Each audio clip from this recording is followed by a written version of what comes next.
Already আপনি যেটা বললেন অলরেডি যে 2 দিন আগেও একটা তাদের ককটেল বিস্ফোরণ হয়েছে চেরাকালীকান্দিতে, আমরা জানি আর কি। তো সেই বিষয়ে হচ্ছে অনুসন্ধান চলমান ছিল আসলে কারা কারা জড়িত, যেহেতু এটা মাঠের ভিতরে হয়েছে আমরা সবাইকে দেখেছি।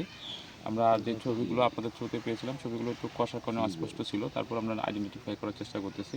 এ ব্যাপারে আইনগত ব্যবস্থা অবশ্যই নেওয়া হবে পূর্বের ঘটনা। আর বর্তমান ঘটনায় যেখানে একটা আসছি, প্রাথমিকভাবে আমরা যে জানতে পারছি যে ভোর 4টার দিকে এখানে একটা বিস্ফোরণ ঘটনা ঘটে এবং এখানে আসার পরে তাৎক্ষণিকভাবে পুলিশ আসে, ওসি সহ আমাদের টিম পুরোটাই চলে আসছে। আমরা এখানে আসার পরে যে আলামতগুলো দেখতে পেলাম তাতে দেখা যাচ্ছে যে বিস্ফোরকের আইটেমগুলো আছে।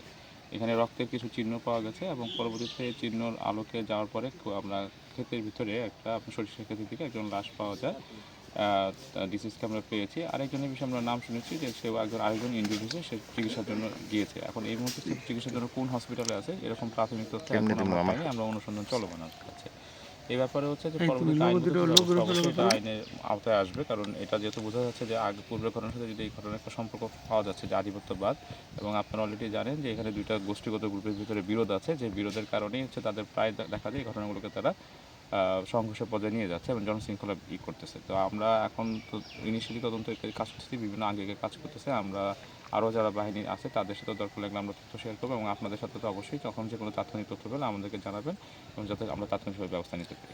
যুগ যুগ ধরে এই ঘটনা ঘটে আসছে, আসলে কি কারণে এটা এখনো এটারে সমাপ্তি ঘটানো যাচ্ছে না? কোথায় দুর্বলতা বা কোথায় সমস্যা?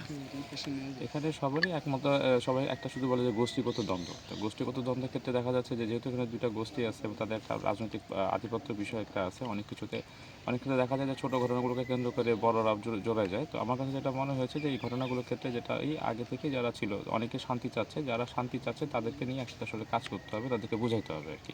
এটা কখনোই কারো এই ধরনের বিপজ্জনক আইটেম নিয়ে কাজ করতেছে, এটা পরবর্তী জেনারেশনের জন্য এটা একটা ক্ষতির কারণ হয়ে দাঁড়াবে এবং পঙ্গুত্বের জন্য কারণ হবে। তো আমার কাছে যেটা মনে হয়েছে যে আধিপত্যবাদী তাদের যে বিষয়টা আর কি, তাদের আসলে যে কোনো পক্ষ থেকে এটা এমন না যে এটাকে সলভ করা যাবে না, তাদের আসলে বসে করতে হবে। সেক্ষেত্রে স্থানীয় জনপ্রতিনিধি যারা আছে এবং রাজনৈতিক নেতৃবৃন্দ তাদের শক্তি সমন্বয়ে আসলে এটাকে একসাথে কাজ করতে হবে।